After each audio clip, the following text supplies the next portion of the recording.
नमस्कार दोस्तों, एजुकेशन 24 में आपका स्वागत है। दोस्तों आज का वीडियो बहुत ही खास होने वाला है क्योंकि आज के इस वीडियो में आपको अर्थशास्त्र के एक बहुत ही इंपॉर्टेंट क्वेश्चन का हेडिंग बना करके दिखाऊंगा और बताऊंगा कि हेडिंग कैसे बनाया जाता है। तो आप इस वीडियो को पूरा अंत तक जरूर देखिएगा क्योंकि इस वीडियो से आपको बहुत कुछ सीखने को मिलेगा जो कि BE एग्जाम में काम करेगा। तो आइए देर न करते हुए वीडियो को शुरू करते हैं और प्रश्न का हेडिंग बना करके सीखते हैं। दोस्तों BE एग्जाम में किसी भी क्वेश्चन का हेडिंग बनाने के लिए आपको क्या करना है कि सबसे पहले क्वेश्चन को पढ़ना है और पढ़ करके समझने की कोशिश करना है कि क्वेश्चन के अंदर क्या पूछा जा रहा है। क्योंकि जब तक आप क्वेश्चन को पढ़ेंगे नहीं, समझेंगे नहीं, तब तक न तो आप उस क्वेश्चन का हेडिंग बना पाएंगे और नहीं आप उस क्वेश्चन का आंसर लिख पाएंगे। तो सबसे पहले क्वेश्चन को पढ़ना है और पढ़ करके समझना है। उसके बाद दूसरे स्टेप में क्या करना है कि क्वेश्चन के अंदर देखना है कि कौन कौन से पॉइंट दिया हुआ है जिसका इस्तेमाल करके आप हेडिंग बनाएंगे। जैसे दोस्तों यहाँ पे आपका अर्थशास्त्र का क्वेश्चन दिया हुआ है। अगर आपको इस क्वेश्चन का हेडिंग बनाना होगा या फिर अगर आपको इस क्वेश्चन का आंसर लिखना होगा तब आप क्या करेंगे, सबसे पहले क्वेश्चन को पढ़ेंगे, पढ़ करके समझेंगे। उसके बाद दूसरे स्टेप में क्वेश्चन के अंदर पॉइंट को देखेंगे और तीसरे स्टेप में पॉइंट को लेकर के हेडिंग बनाएंगे।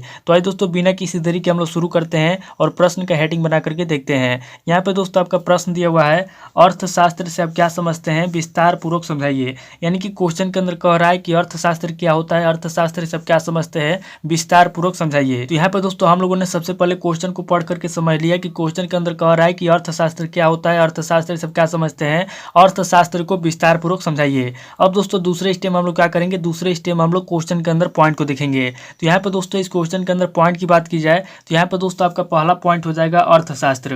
क्योंकि दोस्तों क्वेश्चन के अंदर सबसे पहले अर्थशास्त्र के बारे में पूछा गया है, इसलिए दोस्तों इस क्वेश्चन का पहला पॉइंट हो जाएगा अर्थशास्त्र और इस क्वेश्चन का मेन पॉइंट भी हो जाएगा अर्थशास्त्र। क्योंकि दोस्तों अगर आप अर्थशास्त्र को इस क्वेश्चन से निकाल देंगे तो इस क्वेश्चन का कोई मायने नहीं रह जाएगा। इसलिए दोस्तों इस क्वेश्चन का पहला पॉइंट हो जाएगा अर्थशास्त्र और इस क्वेश्चन का मेन पॉइंट भी हो जाएगा अर्थशास्त्र। अब दोस्तों दूसरे पॉइंट की बात की जाए तो यहाँ पे दोस्तों आपका दूसरा पॉइंट हो जाएगा अर्थशास्त्र से आप क्या समझते हैं। क्योंकि दोस्तों क्वेश्चन के अंदर पूछा गया है कि अर्थशास्त्र क्या होता है, अर्थशास्त्र से आप क्या समझते हैं, इसलिए दोस्तों आपका दूसरा पॉइंट हो जाएगा अर्थशास्त्र से आप क्या समझते हैं। अब दोस्तों तीसरे पॉइंट की बात की जाए तो यहाँ पे दोस्तों आपका तीसरा पॉइंट हो जाएगा अर्थशास्त्र को विस्तार पूर्वक समझाइए। क्योंकि दोस्तों क्वेश्चन के अंदर कहा गया है कि अर्थशास्त्र क्या होता है, अर्थशास्त्र से क्या समझते हैं, अर्थशास्त्र को विस्तार पूर्वक समझाइए। इसलिए दोस्तों इस क्वेश्चन का तीसरा पॉइंट हो जाएगा विस्तार पूर्वक समझाइए। तो यहाँ पे दोस्तों इस क्वेश्चन के अंदर देखा जाता है आपका टोटल 3 पॉइंट दिया हुआ है जिसका इस्तेमाल करके हम लोग हेडिंग बनाएंगे। तो यहाँ पे दोस्तों हम लोगों ने सबसे पहले क्वेश्चन को पढ़ करके समझ लिया। उसके बाद दूसरे स्टेप में हम लोगों ने क्वेश्चन के अंदर पॉइंट को भी देख लिया। अब दोस्तों तीसरे स्टेप में हम लोग क्या करेंगे, तीसरे स्टेप में हम लोग पॉइंट को लेकर के हेडिंग बनाएंगे। तो यहाँ पे दोस्तों इस क्वेश्चन का पहला हेडिंग हम लोग क्या लिखेंगे, तो दोस्तों मैं आपसे हर वीडियो में बताता हूँ कि किसी भी क्वेश्चन का पहला हेडिंग या तो परिचय लिखेंगे,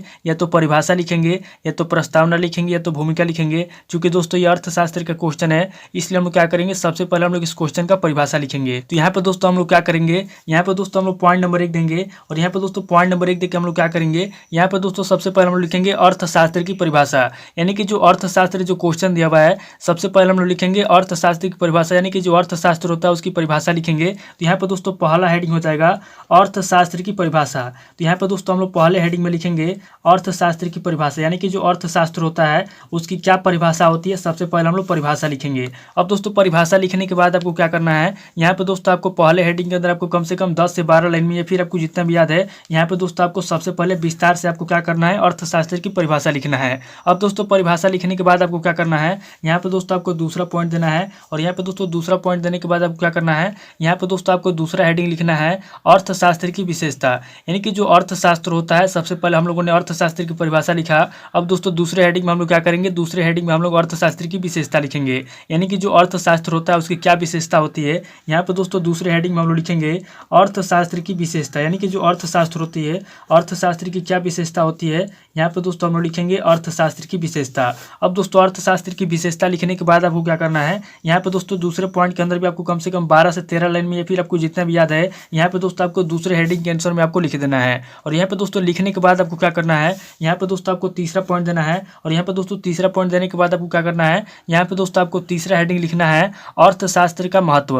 यानी कि जो अर्थशास्त्र होता है उसका क्या महत्व होता है, यहाँ पे दोस्तों तीसरे हेडिंग में हम लोग लिखेंगे अर्थशास्त्र का महत्व। यानी कि जो अर्थशास्त्र होता है उसका क्या महत्व होता है, यहाँ पे दोस्तों आपको तीसरे हेडिंग में लिखना है अर्थशास्त्र का महत्व। अब दोस्तों तीसरा हेडिंग लिखने के बाद आपको क्या करना है, यहाँ पे दोस्तों आपको तीसरे हेडिंग के अंदर भी आपको कम से कम 10 से 12 लाइन में या फिर आपको जितना भी याद है, यहाँ पे दोस्तों आपको तीसरे पॉइंट के आंसर में आपको लिख देना है। और यहाँ पे दोस्तों लिखने के बाद आपको क्या करना है, यहाँ पे दोस्तों आपको चौथा पॉइंट देना है और यहाँ पे दोस्तों चौथा पॉइंट देने के बाद आपको क्या करना है, यहाँ पे दोस्तों आपको चौथा हेडिंग लिखना है अर्थशास्त्र के प्रकार। यानी कि जो अर्थशास्त्र होता है कितने प्रकार का होता है, यहाँ पे दोस्तों चौथे हेडिंग में हम लोग लिखेंगे अर्थशास्त्र के प्रकार।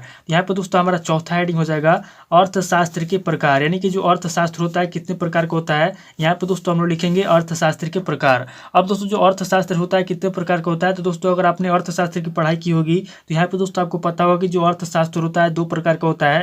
तो यहाँ पे दोस्तों सबसे पहले हम लोग क्या करेंगे, यहाँ पे दोस्तों चौथे पॉइंट के अंदर कम से कम 10 से 12 लाइन में, या फिर आपको जितना भी याद है, यहाँ पे दोस्तों आपको चौथे पॉइंट के आंसर में सबसे पहले आपको अर्थशास्त्र के प्रकार लिखना है। और यहाँ पे दोस्तों प्रकार वाले हेडिंग में लिखने के बाद आपको क्या करना है, यहाँ पे दोस्तों आगे आपको क्या करना है कि पॉइंट नंबर 1 देना है। पॉइंट नंबर 1 देखिए इसका पहला प्रकार लिखना है, यानी कि अर्थशास्त्र का पहला प्रकार लिखना है। तो यहाँ पे दोस्तों मैं आपको बता दूं कि जो अर्थशास्त्र होता है, अर्थशास्त्र 2 प्रकार का होता है। एक होता है व्यष्टि अर्थशास्त्र और दूसरा होता है समष्टि अर्थशास्त्र। तो यहाँ पे दोस्तों हम लोग क्या करेंगे, सबसे पहले हम लिखेंगे व्यष्टि अर्थशास्त्र, यानी कि जो व्यष्टि अर्थशास्त्र होता है, यहाँ पे दोस्तों सबसे पहले हम लिखेंगे व्यष्टि अर्थशास्त्र। और यहाँ पे दोस्तों अर्थशास्त्र के प्रकार में दूसरा इसका प्रकार हो जाएगा समष्टि अर्थशास्त्र। तो यहाँ पे दोस्तों हम दूसरा प्रकार भी लिखेंगे समष्टि अर्थशास्त्र, यानी कि मैंने आपको पहले बता दें कि जो अर्थशास्त्र होता है आपका, अर्थशास्त्र 2 प्रकार का होता है। एक होता है व्यष्टि अर्थशास्त्र और दूसरा होता है समष्टि अर्थशास्त्र।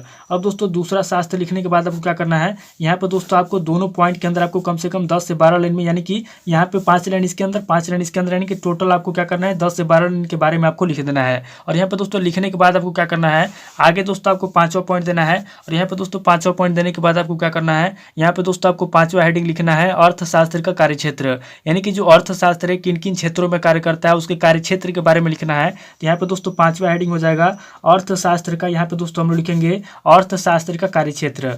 अब दोस्तों अर्थशास्त्र का कार्यक्षेत्र लिखने के बाद आपको क्या करना है, यहाँ पे दोस्तों 5वें पॉइंट के अंदर भी आपको कम से कम 10 से 12 लाइन में, या फिर आपको जितना भी याद है, यहाँ पे दोस्तों आपको 5वें पॉइंट के आंसर में आपको लिख देना है। और यहाँ पे दोस्तों लिखने के बाद आपको क्या करना है, आगे दोस्तों आपको 6ठा पॉइंट देना है। और यहाँ पे दोस्तों 6ठा पॉइंट देने के बाद आपको क्या करना है, यहाँ पे दोस्तों 6ठे पॉइंट के आंसर में आपको लिखना है अर्थशास्त्र की उपयोगिता, यानी कि जो अर्थशास्त्र है, अर्थशास्त्र की क्या उपयोगिता है। यहाँ पे दोस्तों हम लोग 6ठे हेडिंग के अंदर लिखेंगे अर्थशास्त्र की उपयोगिता। अब दोस्तों अर्थशास्त्र की उपयोगिता लिखने के बाद आपको क्या करना है, यहाँ पे दोस्तों आपको 6ठे पॉइंट के अंदर आपको कम से कम 10 से 12 लाइन में, या फिर आपको जितना भी याद है, यहाँ पे दोस्तों आपको 6ठे हेडिंग के आंसर में आपको लिख देना है। और यहाँ पे दोस्तों लिखने के बाद आपको क्या करना है, यहाँ पे दोस्तों आपको क्वेश्चन के अंदर देखना है कि जो भी पॉइंट दिया हुआ था क्या आपने उन पॉइंट को लेकर के हेडिंग बना लिया। तो यहाँ पे दोस्तों मैं आपको बता दूं कि क्वेश्चन के अंदर जो भी पॉइंट दिया हुआ था, यहाँ पे दोस्तों हम लोगों ने सभी पॉइंट को लेकर के यहाँ पे दोस्तों हम लोगों ने 6 हेडिंग बना लिया। अब दोस्तों क्वेश्चन के अंदर कोई पॉइंट नहीं बचा है, क्योंकि दोस्तों हम लोगों ने सबसे पहले अर्थशास्त्र की परिभाषा लिखा, उसके बाद दूसरे हेडिंग में हम लोगों ने अर्थशास्त्र की विशेषता लिखा, उसके बाद तीसरे हेडिंग में हम लोगों ने अर्थशास्त्र का महत्व लिखा,